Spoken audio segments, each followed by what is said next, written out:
Kabelnya ini dari positif ini nyabang dua, satu ke injektor, satu ke tadi. Ya. Kemudian ada hubungan juga kabel yang lain dari injektor ke start. Nah, kita lihat alirannya berikutnya. Ini juga akan terpenuhi. Selain ada yang kembali, ini juga standby di sini, ya. Nah, kapan dia mengalir tergantung dari pelunyer ini. Yang kemarin itu tergantung dari pelunyer. Kalau dari yang merah ini ada celah mengisi yang coklat tua, baru dia akan mengalir. Ya, nyemprot langsung. Ini kajetronik masih continue nyemprotnya. Tapi tergantung dari pelunyer ini. Kalau ini menimbang udara turun, artinya tidak ada udara yang ngalir ya. Mana ini turun ke bawah penuh, maka pelunyer ini akan turun, saluran yang coklat ini akan tertutup kan oleh pelunyer. Piston ini, piston atau pelunyer ini. Kalau dia nutup, berarti saluran tidak mengalir. Selama ada udara masuk, penimbang nomor 5 ini naik, pelunyernya akan naik, ya, membuka saluran yang ini, maka bensin akan nyemprot secara kontinu. Belum ada sinyal listrik, jadi kontinu. Makanya kajetronik itu kontinu. IAT ada, ini. Tapi IAT hanya untuk injektor start dingin. Belum dikontrol oleh ECU injeksinya, ya. IAT ada nomor 9 ini. Tapi dia hanya mengontrol injektor start dingin. Memperkaya campuran saat dingin. Nah, ada pertanyaan dari saya. Kenapa saat dingin campuran harus diperkaya? Supaya mudah hidup. Bagaimana logikanya? Ini memang tujuannya benar supaya mesin mudah hidup saat dingin. Logikanya? Logikanya pada saat dingin sensor apa itu namanya sensor cairan atau ICT mendeteksi bahwasannya temperaturnya masih dingin dan dia membutuhkan campuran udara dan bahan bakar banyak. Bahan bakarnya yang banyak ya. Jadi komposisi perbandingannya kalau kemarin 1:14,7 idealnya kan. Nah, harus lebih gemuk. Lebih gemuk itu berarti udaranya tetap satu, bahan bakarnya ya. Betul begitu? Yang 14,7 itu bahan bakar atau bensinnya? Udaranya. Berarti udaranya yang berarti bukan 1:14,7 tapi bisa 1,2 banding 14,7. Nah, tapi kenapa kok perlu ditambah bensin? Pertanyaannya kan kenapa kok tidak digemukkan gitu loh?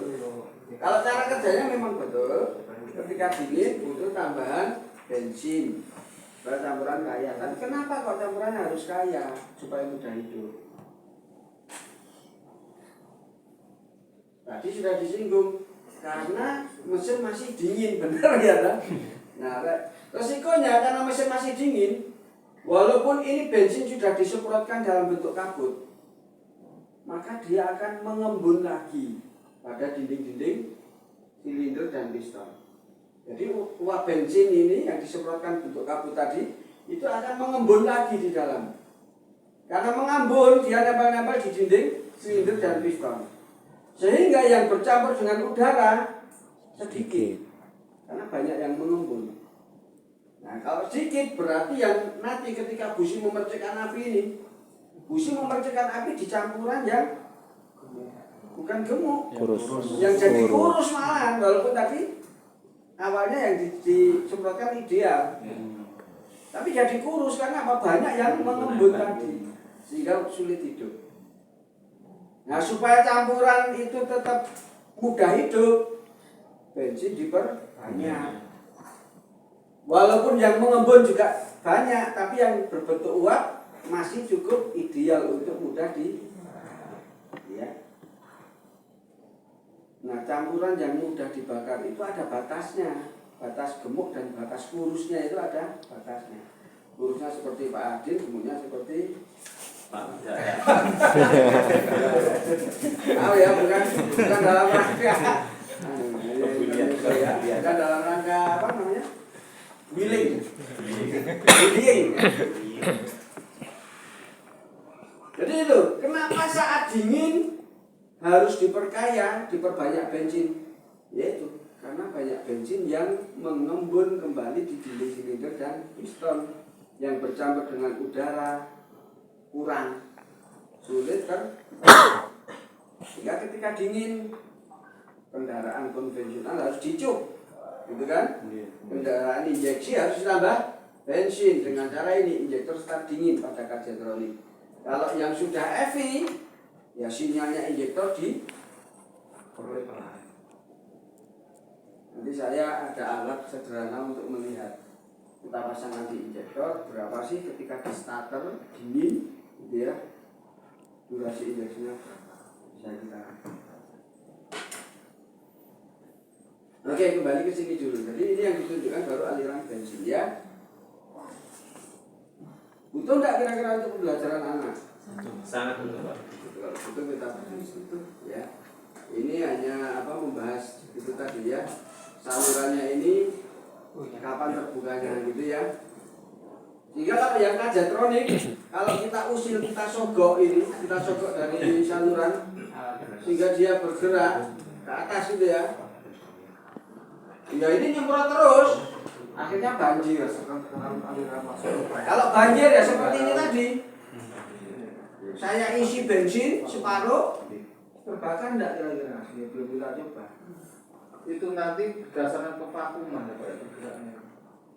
Dia bergeraknya berdasarkan aliran udara. Aliran udara kevakumannya. Ya, karena piston nyedot, ada udara yang mau lewat kan? Nah, ini penimbang ini akan naik. Semakin naik saluran ini semakin lebar kan gitu. Jadi diameter dari saluran udara ini dengan lubangnya ini sudah dihitung besarnya. Ya, walaupun bisa disetel ini posisi awalnya bisa disetel dengan baut ini. Ketika ini betul-betul rapat, ini harus disetel, ini betul-betul turun, bensin tidak boleh nyemprot. Ya.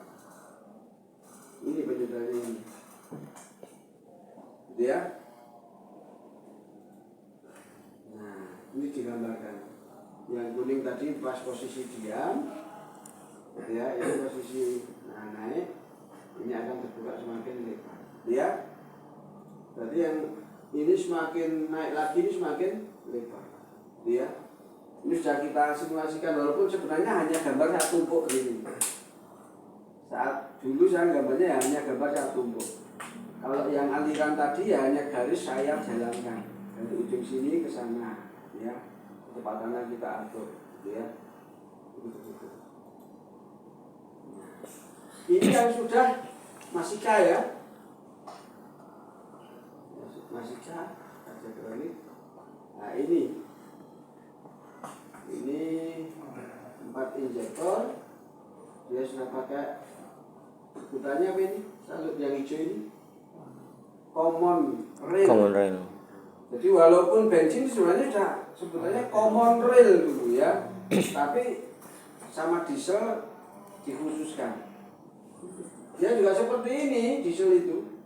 Injektornya ini juga ada saluran common rail. Ini pembahasan tadi ya. Tidak saya detailkan. Ini ya, cara kerjanya ini coba saya lupa ini fokus kemana? Oh ini saat idle. Ketika idle, throttle-nya tutup rapat, tapi ini ada saluran idle. Dan ada sekrupnya nomor 9 itu. Jadi dulu seperti karburator yang continue ini. Dia ada penyetel udaranya untuk setelan idle. Ya. Nah, kemudian ada ISC-nya juga nomor 18 yang menambah atau mengurangi udara. Kalau yang ini dengan skrup disetel konvensional, nah ini yang elektrik ya, tidak ada kabelnya. Oke, itu fokus pembahasannya di situ.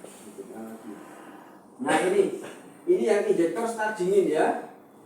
ECT dengan Berarti 5 injektor. injektor start ya. Saklar start dingin, ini injektor. Jadi bentuknya dia saklar, bukan NTC. Beda, bentuknya sama, tapi di dalamnya bukan NTC tapi saklar, bimetal. Kayak sweep tekanan oli itu Pak. Ya, jangan menyimpulkan dulu. Saklar bimetal. Tahu bimetal? Pak Toto? Bimetal itu adalah dua logam, ya, dua logam dengan bahan berbeda. Misalkan aluminium dan seng. Nah, dua logam ini disatukan dan dia memiliki daya lengkung yang berbeda terkait dengan perubahan temperatur. Saat panas karena lengkungnya berbeda ini akan yang ini lebih memanjang, ini pendek sehingga dia akan melengkung. Dia dari dua bahan itu namanya bimetal. Pressure zaman dulu Pak. Pressure, Pak. Refresher itu. Kayak pressure betul. Kayak pressure zaman dulu. Betul gila Pak ya.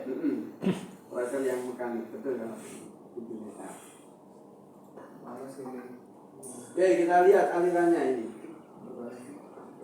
Kita lihat alirannya. Nah, awalnya tegangan listrik mengalir dari kunci kontak ke satu terminal di injektor. Perhatikan lagi, karena injektor ini bentuknya kumparan masuk ke sini, gitu kan? Nah, dapat ground. Dapat ground, injektor akan nyemprot terus.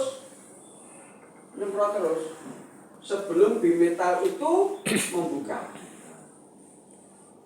Kapan dia membuka? Ini ada percabangan positif ke kumparan pemanas, ya. Nah, setelah dia panas bimetal membuka, ini akan sehingga delay waktunya ya tergantung derajatnya. Kalau dingin ya betul-betul dingin, mesinnya nggak panas-panas ya dia nyemprot terus. Setelah mesinnya mulai mendekati temperatur kerja, dia baru mengurangi. Ya, ini injektor start. Nah, ini disederhanakan. Ini bentuk dalamnya dari sensor temperatur, tapi bentuknya saklar. Ini bimetal ya, dua logam dengan bahan berbeda ya. Nah, kerjanya begini. Ingat namanya tadi adalah injektor start dingin. Berarti dia bekerja hanya saat starter.